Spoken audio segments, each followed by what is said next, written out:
እንኳን ደህና መጣችሁ። የፕራክቲስ እንግሊዝኛ ዩቲዩብ ቻናል ነው። በዛሬው ቪዲዮአችን የምናየው አድቨርብስ ኦፍ ማነር ነው።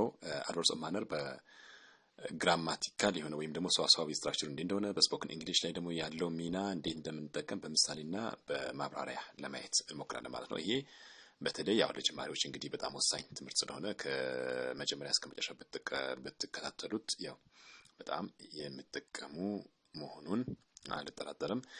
ከኮንሰፕቱ ጀምረን ያው ምሳሌዎችን ለማየት እንሞክራለን። አድቨርብስ ኦፍ ማነር ማለት ሁኔታን የሚገልጽ አድቨርብ ማለት ነው፣ የሚግስ ግላጭ እንደማለት ነው።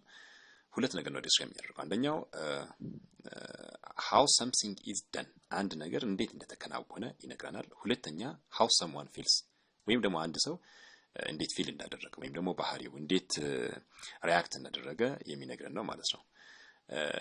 እነዚህ ደግሞ በዋናነት የምንጠቀማቸው ብዙ ጊዜ የምንጠቀማቸው አድቨርብስ ኦፍ ማነር አይነቶች ናቸው። ሃፒሊ፣ ሳድሊ፣ ላውድሊ፣ ኳይትሊ፣ ኬርፉሊ ናቸው። ብዙ ጊዜ ኤልዋይ መጨረሻ ሰፊክስ ላይ ወይም ድህረ ቅጥያ ላይ ኤልዋይ በመጨመር ፎርም እናደርገዋለን አድቨርብስ ኦፍ ማነር። የመጀመሪያውን ምሳሌ ብናይ ሺ ሃፒሊ አክሰፕትድ ዘ ኢንቪቴሽን። አሁን እዚህ ጋር ሺ አክሰፕትድ ዘ ኢንቪቴሽን ነው ዋናው አረፍተ ነገር። እሷ ግብዣውን ተቀብለዋለች። እንዴት ነው የተቀበለችው የሚለውን ያስረዳል። ሃፒሊ በደስታ። ስለዚህ ይሄኛው እንዴት እንደተቀበለችው የሚያስረዳ ስለሆነ አድቨርብስ ኦፍ ማነር ይሆናል ማለት ነው። ሁለተኛው ሳድሊ ነው። he sadly shook his head። እሱ በጣም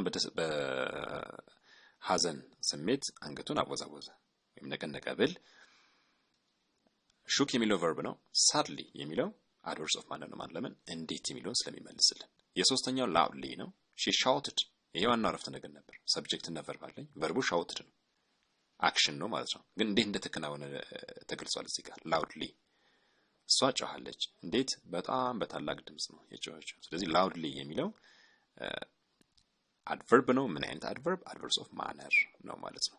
quietly የሚለው ያው በጸጥታ እንደማለት ነው። we spoke quietly፣ በጸጥታ ወይም ደግሞ በቀስታ ነው የተናገርነው። carefully he drove carefully፣ እሱ በጥንቃቄ ነው የነዳው፣ አነዳድ ነው የገለጸው ማለት ነው። ስለዚህ drove፣ spoke፣ shouted፣ shook እና accepted የሚሉ ቨርቦች ተገልጸዋል። ስለዚህ ከነሱ በፊት የመጡት በሙሉ አድቨርብ ናቸው። አድቨርቦች ደግሞ በጣም ብዙ አይነት ስላላቸው ሁኔታን የሚገልጽ አድቨርብ አድቨርብስ ኦፍ ማነር ስለሆነ ሁሉም እዚህ ጋር ያሉት አድቨርብስ ኦፍ ማነር ናቸው ማለት ነው። በሌሎች የአድቨርብ አይነቶች እስከምንገናኝ እንግዲህ ይሄ ይመስላል። ኮመንት ላይ ግልጽ ያልሆነና ሌሎች ጀማሪ የሚጠይቁኝ ጥያቄዎች ካሉ እዛ ላይ ብትጠይቁኝ ያው አጠር ያለ ማብራሪያ ይዤ የምመጣ ይሆናል ማለት ነው። ሃቭ ኤ ናይስ ታይም። ታንክ ዩ ቬሪ ማች።